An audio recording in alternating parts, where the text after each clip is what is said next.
इस वीडियो में हम एक्सरसाइज 8.2 करेंगे जो कि सर्कल्स की एक्सरसाइज है। इसका लास्ट पार्ट है, पार्ट 3 करेंगे जिसमें हम 21 से लेकर के 31 तक के क्वेश्चंस करेंगे। पिछले 20 क्वेश्चंस हम पिछले 2 वीडियोस में कर चुके हैं। एक्सरसाइज 8.2 का ये है क्वेश्चन नंबर 21। ये आपको एक फिगर दे रखी है जिसमें 2 कंसेंट्रिक सर्कल्स हैं।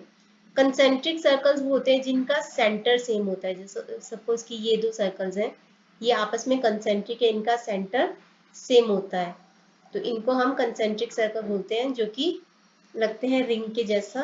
कैसे, कितने भी आप कंसेंट्रिक सर्कल्स ड्रॉ कर सकते हो। तो कंसेंट्रिक सर्कल्स हैं जिनका सेंटर है O, PRT and PQS are tangents to the inner circle from a point P lying on the outer circle. Outer circle के ऊपर एक पॉइंट है P, जिसके थ्रू हम इनर सर्कल के ऊपर टेंजेंट ड्रॉ कर रहे हैं PQS and PRT.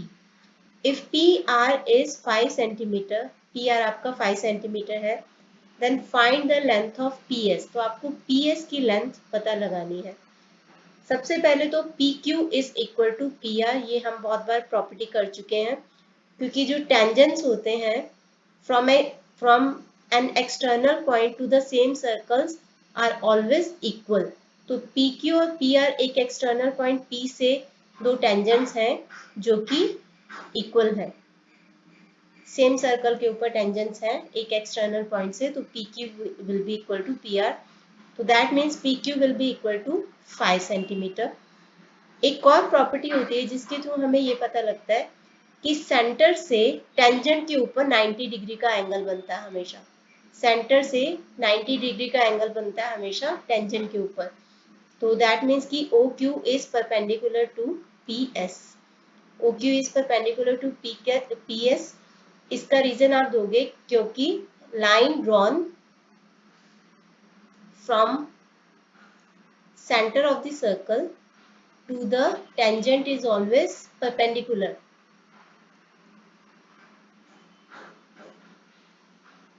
यहाँ पे हम एक और प्रॉपर्टी यूज करने वाले हैं। आपको अभी पता चल गया कि ये 90 डिग्री का एंगल है। Perpendicular drawn from centre to the कोड इज ऑलवेज अ बाइसेक्टर, यानी कि OQ जो है PS को दो बराबर हिस्सों में बांटेगा।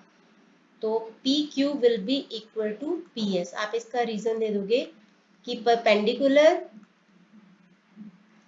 Drawn from centre to the कोड, क्योंकि ये PS क्या है, बड़े वाले सर्कल की कोड होती है, कोड है। कोड क्या होती है, जो कि एक लाइन सेगमेंट होता है जो कि एक सर्कल को दो एग्जैक्टली दो ही पॉइंट के ऊपर इंटरसेक्ट करता है। तो perpendicular drawn from centre to the कोड इज द बाइसेक्टर, यानी कि इसको दो बराबर हिस्सों में बांटता है। तो that means PQ will be equal to PS। तो that means PS will be equal to 5। यहाँ से हम ले लेंगे फ्रॉम 1। तो PQ plus PS is equal to 5 plus 5 which is 10 centimetre, और यही है हमारा PS जो कि हो जाएगा 10 सेंटीमीटर, और ये हमारा आंसर आ जाएगा। आगे बढ़ते हैं। Next 22. If PA and PB are tangents from an external point P, एक एक्सटर्नल पॉइंट है P, उसकी तरफ से सर्कल के ऊपर दो टेंजेंट्स ड्रॉ किए गए हैं जो कि है PA और PB। अभी रीजन जो मैंने बताया उसी रीजन को ध्यान में रखते हुए PA will be equal to PB, क्योंकि tangents drawn from an external point to the same circle will always be equal. तो अगर PA 10 सेंटीमीटर है तो PB भी 10 सेंटीमीटर है, such that PA is 10 centimetre and APB is 60 degree. APB is 60 degree, यानी कि ये वाला एंगल जो है वो 60 डिग्री का है। Find the length of the chord AB। ये जो कोड है, जो सर्कल की AB कोड, उसकी हमें लेंथ पता लगानी है, उसकी हमें लेंथ पता लगानी है। अब PA is equal to PB, तो एक प्रॉपर्टी होती है ट्रायंगल की, अगर दो साइड सेम होते हैं तो उनके एंगल्स भी सेम होते हैं, उनके एंगल्स भी सेम होते हैं। यानी कि अगर ये x होगा तो ये भी x होगा। और आपको पता है कि एक ट्रायंगल के सारे एंगल्स का टोटल कितना होता है 180 degree. In triangle A P B sum of all angles 180 degree, एक है x एक है x, तो तीसरा है 60 डिग्री जो कि आपको गिवन है। तो 2x इज इक्वल टू 60 को इधर माइनस कर दो 120 डिग्री, तो x विल बी 60 डिग्री। 120 को 2 से डिवाइड कर दो, सो दैट मीन्स कि angle PAB and angle PBA दोनों हो जाएंगे, और तीसरा तो आपको दे ही रखा है APB, तीनों ही कितने के हो गए 60 डिग्री के। और ऐसा होता है इक्विलेटरल ट्रायंगल में, तो दैट मीन्स कि ये एक इक्विलेटरल ट्रायंगल है। Angle APB is an equilateral triangle, और इक्विलेटरल ट्रायंगल में सारी साइड सेम होती हैं, तो that means AP is equal to AB is equal to PB, और तीनों ही कितने होंगे 10 centimetre, so that means AB कितना होगा आपका 10 सेंटीमीटर। नेक्स्ट क्वेश्चन करते हैं। From an external point P, tangents PA and PB are drawn to a circle. तो PA और PB एक दूसरे के इक्वल होंगे क्योंकि टेंजेंट्स हैं, एक एक्सटर्नल पॉइंट से सेम सर्कल पे ड्रॉ किए गए हैं। सेंटर है O। If PAB is 50 degree, PAB is 50 degree, then find AOB। आपको ये वाला एंगल पता लगाना है कि AOB क्या है। सबसे पहले तो OA is perpendicular to PA, क्योंकि line drawn from centre to the tangent is always perpendicular. Tangent के ऊपर, पॉइंट ऑफ कांटेक्ट के ऊपर जो लाइन होती है ऑलवेज क्या होती है परपेंडिकुलर होती है। So that means OA is perpendicular to PA, so that means ये वाला जो एंगल है, ये वाला जो एंगल है ये कितने का होगा 90 डिग्री का होगा, 90 डिग्री का। इस 90 में से ये वाला 50 डिग्री का है, तो बाकी बचा हुआ ये वाला एंगल है, ये वाला एंगल वो कितने का होगा 40 डिग्री का होगा। अगर ये टोटल 90 का है, ये 50 का, तो ये बचा हुआ पार्ट 40 डिग्री का होगा। तो हम इसको लिख देते हैं, हम इसको लिखेंगे कि एंगल आपको दे रखा है PAB 50 डिग्री का है और एंगल BAO ये दोनों मिला के 90 डिग्री के होंगे, क्योंकि OA परपेंडिकुलर है PA के। तो ये आपको दे रखा है 50 डिग्री, तो BAO हो जाएगा आपका angle BAO will be 90 degree में से 50 डिग्री को माइनस कर दो 40 डिग्री का हो जाएगा। अगर ये 40 डिग्री का है तो OA is equal to OB, क्योंकि दोनों ही क्या है रेडियस, OA OB के इक्वल है क्योंकि दोनों ही रेडियस है। तो अगर ये 40 डिग्री का है तो ये भी 40 डिग्री का हो जाएगा। दैट मीन्स कि angle ABO will be of 40 degree. तो इन ट्रायंगल ABO तीनों एंगल्स लिख देते हैं, angle BAO plus angle ABO plus angle AOB, तीनों का टोटल कितना होगा 180 degree. Sum of angle criteria, ये है 40, ये है 40, तो एंगल AOB हम निकाल लेंगे, एंगल AOB निकालेंगे। इधर आ गया 80 डिग्री, 80 डिग्री को इसमें से माइनस कर दो तो आ जाएगा आपका 100 डिग्री, 100 डिग्री आपका आंसर आ जाएगा। नेक्स्ट है 24th, length of 3 consecutive sides of a quadrilateral circumscribing a circle are 4 cm, 5 cm and 7 cm respectively। एक क्वाड्रिलेटरल है, क्वाड्रिलेटरल क्या होता है जो कि 4 लाइन सेगमेंट से बना हुआ एक पॉलीगॉन होता है, स्ट्रेट क्योंकि लाइन सेगमेंट से बना हुआ होता है। तो क्वाड्रिलेटरल है जो कि एक सर्कल को सर्कमस्क्राइब कर रहा है, यानी उसके चारों ओर उसको टच कर रहा है। तो उसके जो साइड्स हैं कंसेक्यूटिव साइड्स यानी लगातार साइड्स हैं 4, 5 एंड 7 जो कॉन्टिन्यूस वाली साइड्स हैं। चौथी साइड्स की आपको लेंथ पता लगानी है। तो वैसे तो यहाँ पे हम एक प्रॉपर्टी भी यूज करेंगे और लेकिन क्वेश्चन को भी सॉल्व करेंगे, दोनों मेथड्स मैं आपको बता रही हूँ। तो प्रॉपर्टी कौन सी होती है कि if a quadrilateral is circumscribing a circle, तो उसकी जो सम ऑफ ऑपोजिट साइड्स होती हैं are equal to each other,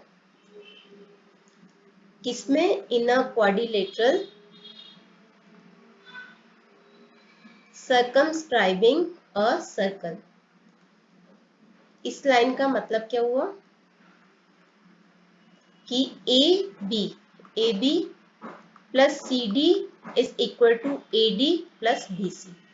तो ए बी है आपका 4, सी डी है 7, ए डी निकालना है, बी सी है 5, तो ए डी आप निकाल लेंगे, ये आ जाएगा 11 माइनस 5 6 सेंटीमीटर। तो ये प्रॉपर्टी भी आप यूज कर सकते हो या आप प्रॉपर एक क्वेश्चन कर सकते हो। अब हमें पता है कि A P is equal to A S, क्योंकि ये दोनों क्या है, टेंजेंट्स है एक एक्सटर्नल पॉइंट से सेम सर्कल के ऊपर। तो AP will be equal to AS, BP will be equal to BQ। मैं इस तरीके से ये लिख रही हूँ टेंजेंट्स कि AP और BP एक साइड पे आ जाए, AP और BP, क्योंकि इससे मिलके AB बन जाएगा। इसी तरीके से मैंने यहाँ पे BQ लिखा है, तो मैं यहाँ पे CQ लिखूंगी इस साइड पे, CQ will be equal to CR। मैंने अगर इधर CR लिखा है तो मैं इधर DR लिखूंगी, DR is equal to DS। तो अब हम लेफ्ट हैंड साइड को पूरी को ऐड कर देंगे, राइट हैंड साइड को पूरी को ऐड कर देंगे। इन सारी इक्वेशंस की लेफ्ट हैंड साइड और राइट हैंड साइड को ऐड करेंगे। तो AP plus BP plus CR plus DR, और उधर से है AS और DS, ए और DS को मैं इकट्ठे रख देती हूँ, AS plus DS plus BQ plus CQ। तो यहाँ से क्या बन गया आपके पास, AB, AP और BP को मिला के AB बन जाएगी, CR और DR को मिला के CD बन जाएगी, AS और DS को मिला के AD बन जाएगा, BQ और CQ को मिला के BC बन जाएगा। और सेम इसी यही वाला फॉर्मूला आ गया, तो इसी के बेसिस पे हम AD निकाल लेंगे 6 सेंटीमीटर। तो आप फॉर्मूला भी यूज कर सकते हो, प्रॉपर्टी यूज कर सकते हो, या फिर ये वाली प्रॉपर्टी यूज कर सकते हो कि tangent drawn from an external point to the same circles are same. आगे है नेक्स्ट क्वेश्चन, इक्वल सर्कल्स क्या होते हैं, जिनके रेडियस इक्वल होते हैं। अगर दो रेडियस हैं, दो सर्कल्स हैं जिनका रेडियस है सेम, तो वो इक्वल सर्कल्स कहलाएंगे। तो ये दो इक्वल सर्कल्स हैं जिनके सेंटर है O and O dash touch each other at X। तो ये एक दूसरे को X के ऊपर टच कर रहे हैं। O dash produced to meet a circle with centre O dash, यानी ये O को O डैश से मिलाया, आगे एक्सटेंड किया, तो वो A के ऊपर, जो कि दूसरा सर्कल है A का सर्कमफ्रेंस के ऊपर आ रहा है। AC is a tangent to this circle, AC एक टेंजेंट है ये वाले सर्कल की, whose center is O, जिसका सेंटर है O। O dash D is perpendicular to AC, ये आपको दे रखे कि O dash A is perpendicular to AC, यानी कि 90 डिग्री का एंगल बना रहा है। तो find the value of DO dash upon CO। तो हमें ये रेशियो निकालना है। रेशियो निकालने के लिए हम क्या करते हैं, हम दो ट्रायंगल लेते हैं, एक का नाम मैं अभी लिख रही हूँ ADO डैश, ठीक है, और दूसरे का मैं नाम अभी नहीं लिखूंगी। आपको पता होगा कि हमने ट्रायंगल्स वाले में भी मैंने आपको सिखाया था कि दूसरे सर्कल जब भी हमने सिमिलैरिटी प्रूव करनी होती है, कॉन्ग्रुएंसी प्रूव करनी होती है, सिमिलैरिटी प्रूव करनी होती है, तो उसमें हमें नाम लिखते टाइम दूसरे ट्रायंगल का थोड़ा ध्यान रखना होता है। अब ADO डैश और दूसरे ट्रायंगल को अभी मैं टेंटेटिवली बोल रही हूँ कि ACO। तो ACO और ADO डैश में एंगल A दोनों के अंदर है, तो एंगल A और एंगल A ये दोनों हो गए सेम एंगल है, कॉमन है। इसके अलावा ये आपको दे रखे कि O डैश D इस परपेंडिकुलर, यानी कि 90 डिग्री का एंगल बना रहा है, और ये भी 90 डिग्री का एंगल बना रहा है, क्योंकि एक सर्कल के सेंटर से टेंजेंट के ऊपर जो लाइन ड्रॉ की जाती है वो हमेशा परपेंडिकुलर होती है, तो ये भी 90 डिग्री का एंगल बना रहा है। सो दैट मीन्स हम बोल सकते हैं कि ADO dash is equal to ACO। दोनों ही क्या है, 90 डिग्री के एंगल है। अब एंगल एंगल सिमिलैरिटी आ गई दोनों में, एंगल एंगल सिमिलैरिटी आ गई, तो इसलिए ये दोनों एक दूसरे के सिमिलर ट्रायंगल बन गए, सिमिलर ट्रायंगल बन गए। अब इसका नाम लिखते हैं। ए के सामने ए ही लिखेंगे, तो इधर ए लिखा है छोटे वाले ट्रायंगल में, बड़े वाले में भी ए ही लिखेंगे। जहां पे हमने ये वाला डी लिखा है उसके सामने सी लिखेंगे, तो जहाँ पे डी है उसके सामने सी लिखेंगे, और यहाँ पे ओ डैश के सामने जो बचा हुआ इसका साइड है, कॉर्नर वर्टेक्स है, वो लिख देंगे। तो that means triangle ADO dash is similar to triangle ACO। ये दोनों ट्रायंगल हो गए सिमिलर, सिमिलर ट्रायंगल हो गए हैं। तो जो सिमिलर ट्रायंगल होते हैं उसमें साइड्स कैसी होती हैं, corresponding sides are proportional to each other, corresponding sides are proportional to each other मतलब सेम रेशो में होती हैं, सेम रेशो में होती हैं।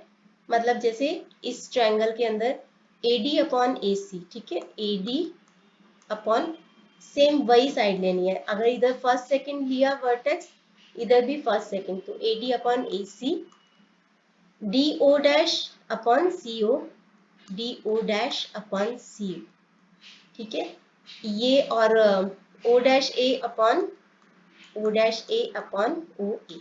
अब हमें इसकी रेशो निकालनी है, इसकी रेशो निकालनी है। हम यूज करेंगे O डैश A और OA को। O डैश A और OA के ये इक्वल है, हम इस साइड को, इसको अभी इग्नोर करते हैं। O डैश A क्या है, इसका अगर रेडियस R है O एड, तो ये वाला साइड भी R होगा, और क्योंकि ये दोनों इक्वल सर्कल हैं तो इसका रेडियस भी R होगा। तो that means O dash A क्या है, R है, और OA क्या है, R प्लस R, यानी कि ये क्या है 3R। तो ये कितना हो गया, इसकी रेशो बन गई 1/3, क्योंकि DO डैश इसके इक्वल है फ्रॉम 1, तो इसी की रेशो के बराबर इसकी DO डैश अपॉन CO कितना हो जाएगा 1/3, क्योंकि इसके बराबर इसकी रेशियो है। ये हो गया हमारा क्वेश्चन नंबर 25। आगे बढ़ते हैं 26 की तरफ। यहाँ पे आपको फिगर में BC एक टेंजेंट दे रखी है to the circle with centre O। BC एक टेंजेंट है जो कि सर्कल है जिसका सेंटर है O। OE bisects AP। OE जो है AP का बाइसेक्टर है, यानी कि AP को दो इक्वल पार्ट्स में बांट रहा है। AE is equal to EP. Prove that triangle AEO is similar to triangle ABC. तो पहले हम दोनों का नाम लिख लेते हैं कि in triangle AEO and triangle ABC, दोनों के अंदर एंगल A सेम है, angle A is equal to angle A जो कि सेम है या फिर कॉमन है, कॉमन एंगल है। इसके अलावा आपको दे रखा है कि ये इसको बाइसेक्ट कर रहा है। सेंटर की तरफ से कोड को बाइसेक्ट कौन करता है, जो कि 90 डिग्री का एंगल बनाता है। Since perpendicular from centre to दी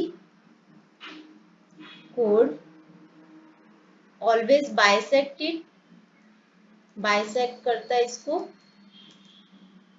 क्योंकि आपको दे रखा है कि ये इसको बाइसेक्ट कर रहा है। सो दैट मीन्स कि OE is perpendicular to EP, ये 90 डिग्री का एंगल हो गया। इसी तरीके से OB is perpendicular to BC, क्योंकि आपको पता है कि line drawn from a centre to the tangent is always perpendicular, तो ये भी 90 डिग्री का एंगल बना रहा है। ये दोनों 90 डिग्री के एंगल बना रहे हैं। एंगल ए हमने सेम कर दिया था। इसी तरीके से angle OEA is equal to OBC। ये भी हमने अभी प्रूव कर दिया कि दोनों 90 डिग्री के हैं। तो that means angle angle similarity आ गई। तो एंगल एंगल सिमिलैरिटी के बेसिस पे ए के सामने ए है तो triangle A and triangle A, E के सामने बी है तो ट्रायंगल ई और इधर बी, तो तीसरी साइड है इसकी ओ एंड इसकी है सी। तो दैट मीन्स कि ये दोनों एक दूसरे के सिमिलर हैं। जब दो एंगल सेम होते हैं तो दो ट्रायंगल सिमिलर होते हैं। नेक्स्ट है 27, PO is perpendicular to QO। PO is perpendicular to QO यानी कि ये बन गया 90 डिग्री का एंगल, ये है 90 डिग्री का एंगल। अब यहाँ पे the tangents to the circle at P and Q intersect at a point T, यानी कि T एक एक्सटर्नल पॉइंट है जिसके थ्रू दो टेंजेंट जा रहे हैं TP और TQ। Prove that PQ and OT are right bisector of each other। सबसे पहले तो ये जो ट्रायंगल ये एंगल 90 डिग्री का होगा। OP is perpendicular to PT and OQ is perpendicular to QT। ऐसा क्यों? क्योंकि अभी हमने किया कि line drawn from a circle to the tangent is always perpendicular. अब ये जो क्वाड्रिलेटरल बन गया हमारे पास OPTQ, इसमें तीन एंगल्स हैं 90 डिग्री के, तो चौथा भी कितने का होगा? 90 डिग्री का, क्योंकि एक क्वाड्रिलेटरल के जो एंगल्स होते हैं उनका टोटल होता है 360 डिग्री। तो angle O, angle P, angle R और एंगल T, ये हो गए 360 डिग्री के, जिनमें से हमें तीन का तो पता चल गया, ये गिवन था, ये प्रॉपर्टी के हिसाब से हो गया, ठीक है। और एक मिनट, ये अभी हो जाएगा, एंगल T का हो जाएगा 90 डिग्री का, ये वाला गिवन था, ये प्रॉपर्टी के हिसाब से एंगल P और एंगल R भी प्रॉपर्टी के हिसाब से। तो एंगल T कितना हो जाएगा?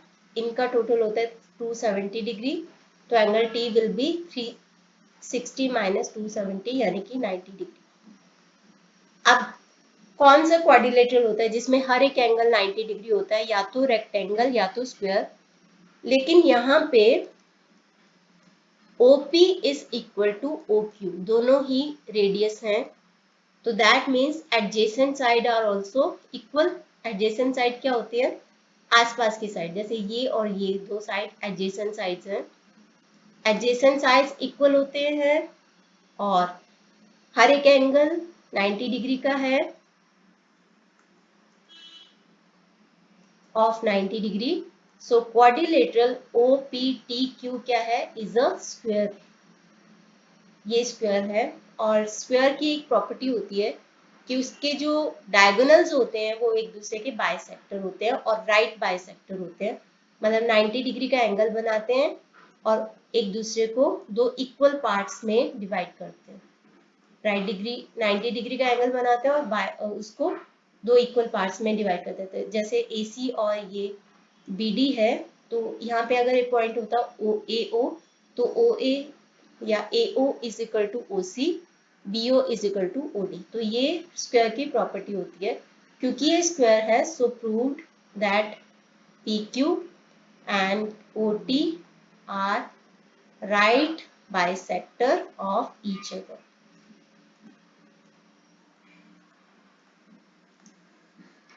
नेक्स्ट करेंगे 28। इसमें आपको ये फिगर दे रखी है, O is the center of the circle, BCD is tangent to it at C। BCD एक टेंजेंट है जो कि B पॉइंट से इसके ऊपर आ रही है, तो C इसका पॉइंट ऑफ कांटेक्ट है। प्रूव दैट BAC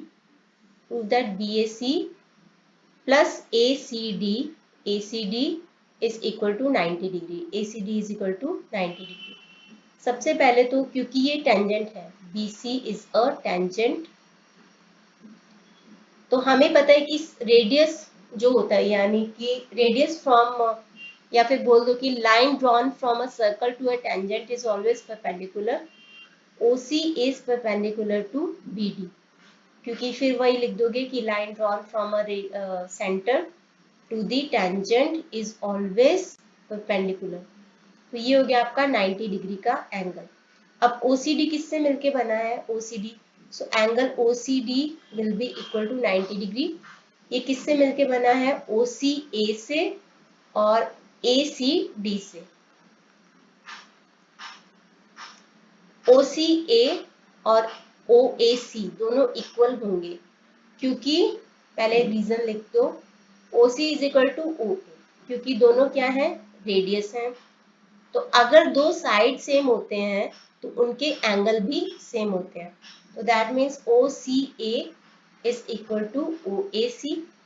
तो आप यहाँ पे इक्वेशन नंबर 1 में OCA की जगह पे लिख सकते हो OAC plus ACD is equal to 90 degree. OAC या BAC एक ही बात है, क्योंकि BAC भी एंगल A सेंटर पे आएगा, OAC भी सेंटर पे आएगा, तो BAC OAC सेम थिंग। तो हम यहाँ पे लिख सकते हैं BAC plus ACD is equal to 90 degree, so 2।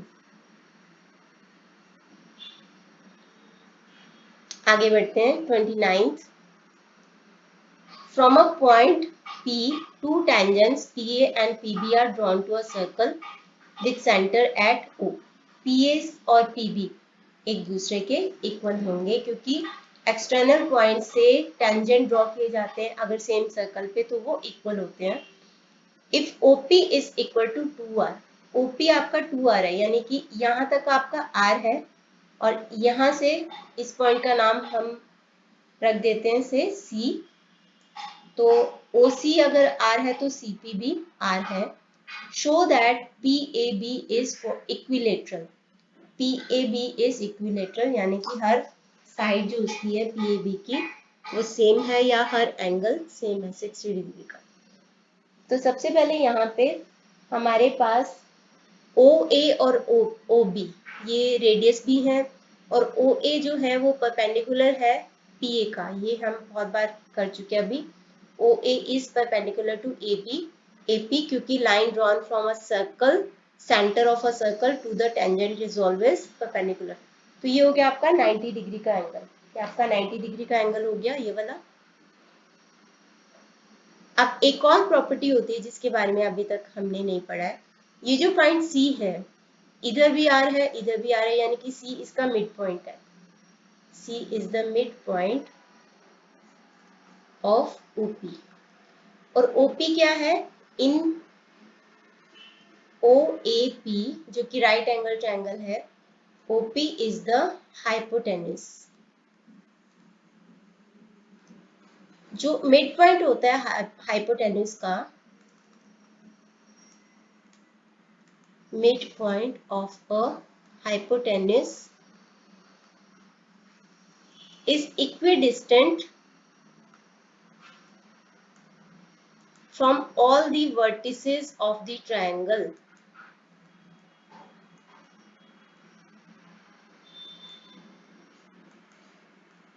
यानी कि ये जो C है वो O से तो जितना दूरी पे है R से भी उतनी ही दूरी पे होगा। तो मैं इसको ग्रीन से इसको ऐसे कर रही हूँ, C को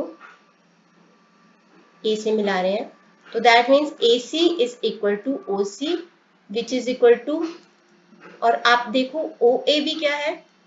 रेडियस है। OA is equal to OC, क्योंकि दोनों क्या है? रेडियस है। तो that means in triangle ACO, AC, OC and OA तीनों इक्वल है, यानी कि ये बन गया इक्विलैटरल ट्रायंगल। इक्विलैटरल ट्रायंगल में क्या होता है? हर एक एंगल 60 डिग्री का होता है। यानी कि मैं यहाँ पे फिर से चेंज कर रही हूँ थोड़ा इसको, ये बन गया हमारे पास 60 डिग्री का एंगल, ये 60 डिग्री का एंगल बन गया, ये 60 डिग्री का बन गया, ये 60 डिग्री का बन गया, और ये भी 60 डिग्री का बन गया। अब हमारे पास ये जो है ट्रायंगल एंगल OAC जो है, एंगल OAC ये किससे मिलके बना है? OAC नहीं, एंगल OAP जो है ओ ए पी क्या है 90 डिग्री का है और ये किससे मिलके बना है ओ ए सी से प्लस सी ए पी से, सी ए पी से। तो आपको ओ ए पी पता है कि 90 डिग्री का है, ओ ए सी आपको पता चल गया कि अगर ये इक्विलेटरल है तो each angle is of 60 degree, ठीक है। तो दैट मीन्स ये भी 60 डिग्री का होगा। तो एंगल सी ए पी कितने का हो जाएगा, angle C A P will be 30 degree, angle C A P will be 30 degree. Angle C A P यानी कि ये वाला एंगल जो है,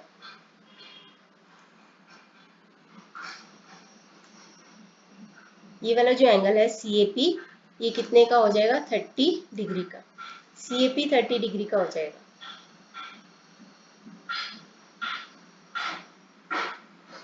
अब हमारे पास अगर ये 60 डिग्री का तो ये कितने का हो जाएगा, ये 120 डिग्री का हो जाएगा, 120 डिग्री का हो जाएगा।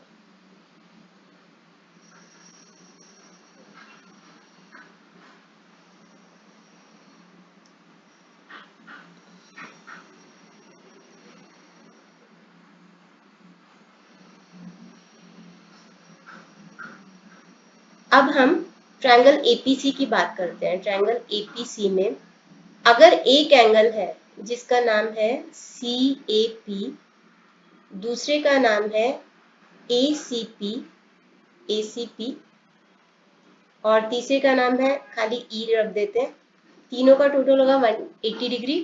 अगर सी ए पी हमारा आ गया है, सी ए पी हमने यहाँ से लिया है 30 डिग्री और ए सी पी कितने का है 120 डिग्री, क्योंकि लीनियर पेयर की वजह से angle A C P plus angle A C P और एंगल ए सी ओ दोनों कितने के होंगे 180 डिग्री के होंगे, क्योंकि लीनियर पेयर का मतलब क्या होता है कि अगर एक स्ट्रेट लाइन होती है वो 180 डिग्री का एंगल बनाती है। तो अगर इतना पार्ट आपका 60 है तो बाकी का पार्ट आपका 120 का होगा। तो that means A C P plus 60 degree is equal to 180 degree. तो angle A C P is equal to 120 degree. तो ये आपका 120 डिग्री क्या है। तो एंगल पी कितने का हो जाएगा, दोनों में से 180 में से दोनों को माइनस कर दो, angle P will B 60 degree, angle P will B 60 degree. तो एंगल पी हो गया आपका 60 डिग्री का। अब आपको पता है कि पी ए, क्योंकि P A is equal to P B, so angle P A B will be equal to angle P B A, क्योंकि दोनों ही साइड सेम होती है तो एंगल भी सेम होते हैं, तो वो दोनों आपस में सेम होंगे। अब in triangle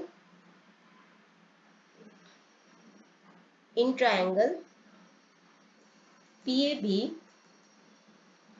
angle P plus angle PAB plus angle PBA तीनों का टोटल कितना होगा 180 डिग्री, जिसमें से एंगल P है 60 डिग्री, तो 60 डिग्री को इसमें से माइनस कर दो। एंगल PAB और PBA दोनों सेम है तो मैं दोनों की जगह पे PAB प्लस PAB लिख सकती हूँ, क्योंकि दोनों सेम है। तो 2 PAB विल बी 120 डिग्री। तो एंगल PAB कितना हो गया, ये हो गया आपका 120 डिवाइडेड बाय 2 60 डिग्री का हो गया। तो अगर हर एक एंगल इसमें 60 डिग्री का है, PAB में हर एक एंगल 60 डिग्री का है, तो वो कौन सा ट्रायंगल हो जाएगा, वो हो जाएगा इक्विलैटरल ट्रायंगल, इक्विलैटरल ट्रायंगल हो जाएगा। तो इसके साथ ही हमारे ये वाला क्वेश्चन खत्म होता है। आई होप आपको ये समझ आ रहा होगा, थोड़ा ये हो गया। जो क्वेश्चन नंबर 30 है बिल्कुल सेम है 29 के जैसा है। यहाँ पे ओपी क्या है, डायमीटर, डायमीटर क्या होता है 2 ऑफ रेडियस, तो बिल्कुल वैसे ही है। एपीबी को इक्विलेटरल प्रूव करना है और वो हम यहाँ पे कर चुके हैं, बिल्कुल सेम क्वेश्चन आपको कर देना है। आगे करते हैं, लास्ट क्वेश्चन करते हैं इसका। A triangle P Q R is drawn to subscribe a circumscribe triangle PQR is drawn to circumscribe a circle of radius 8 centimetre. एक सर्कल है जिसका रेडियस है 8 सेंटीमीटर, उसको टच करता हुआ एक ट्रायंगल है PQR, such that the segments QT and TR into which QR is divided by point of contact T are of length 14 centimetre and 16 centimetre. तो ये है 14 और ये 16। टी है point of contact. Point of contact का मतलब होता है जहां पे एक टेंजेंट सर्कल को टच करता है। टेंजेंट एक सर्कल को एक सिंगल पॉइंट पे टच करता है, जो कि होता है पॉइंट ऑफ कांटेक्ट। तो ये 14 और ये 16। If area of triangle PQR is 336 centimeters square centimeter, find the sides PQ and PR। PQ and PR पता लगाना है आपको। सबसे पहले हम एक काम करते हैं कि इस जो सर्कल का ये जो पॉइंट है, इसको तीनों वर्टिसेस से ज्वाइन कर देते हैं। अब जो टोटल PQR का जो एरिया होगा, वो आपको ये तीन यहाँ पे ट्रायंगल दिख रहे होंगे, OQR, ROP एंड POQ। तीनों ट्रायंगल के एरिया के बराबर होगा। तो यहाँ पे हम एक और चीज देख रहे हैं, Q एक एक्सटर्नल पॉइंट है, QT और QS विल बी सेम, यानी कि 14 14, क्योंकि एक एक्सटर्नल पॉइंट से एक सर्कल के ऊपर जो टेंजेंट ड्रॉ किए जाते हैं वो इक्वल होते हैं। अगर ये 16 है तो RU भी 16 होगा। PS और PU एक दूसरे के इक्वल होंगे, जिसको कि हम x मान लेते हैं। अब हमें निकालना है एरिया ऑफ ट्रायंगल PQR, आपको दे रखा है, विच इज इक्वल टू 336। तो PQR किससे मिलके बना है? Area of triangle QOR plus triangle ROP plus triangle POQ। तो हम इन तीनों को निकाल देंगे तो 336 के इक्वेट कर देंगे। PQR में हाफ ऑफ ट्रायंगल का फॉर्मूला होता है base into height.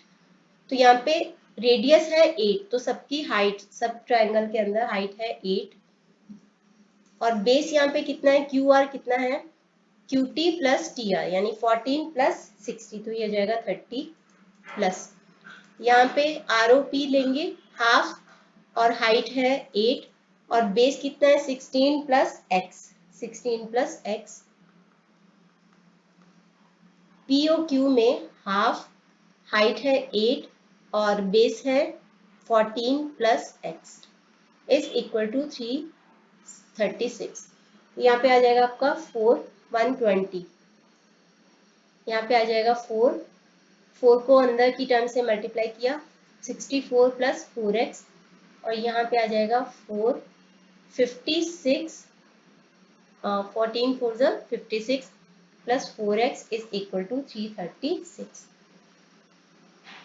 120 plus 64 plus 56, इन तीनों को हम ऐड करेंगे तो आएगा 240 plus 8x is equal to 336।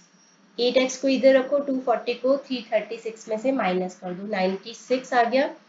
तो 8x इज इक्वल टू 96, तो x will be 96 divided by 8, यानी x आ गया आपके पास 12।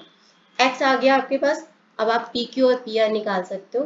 PQ है 14 प्लस x, यानी कि 14 प्लस 12 26, और PR है 16 प्लस x 16 प्लस 12, यानी कि 28 सेंटीमीटर। ये आपका फाइनल आंसर। इसके साथ ही हमारी ये वीडियो खत्म होती है और इसके साथ ही ये चैप्टर भी खत्म होता है। तो नेक्स्ट वीडियो में हम करेंगे, नया चैप्टर शुरू करेंगे जो कि है ट्रिग्नोमेट्री। इस वीडियो के लिए इतना ही। Thanks for watching.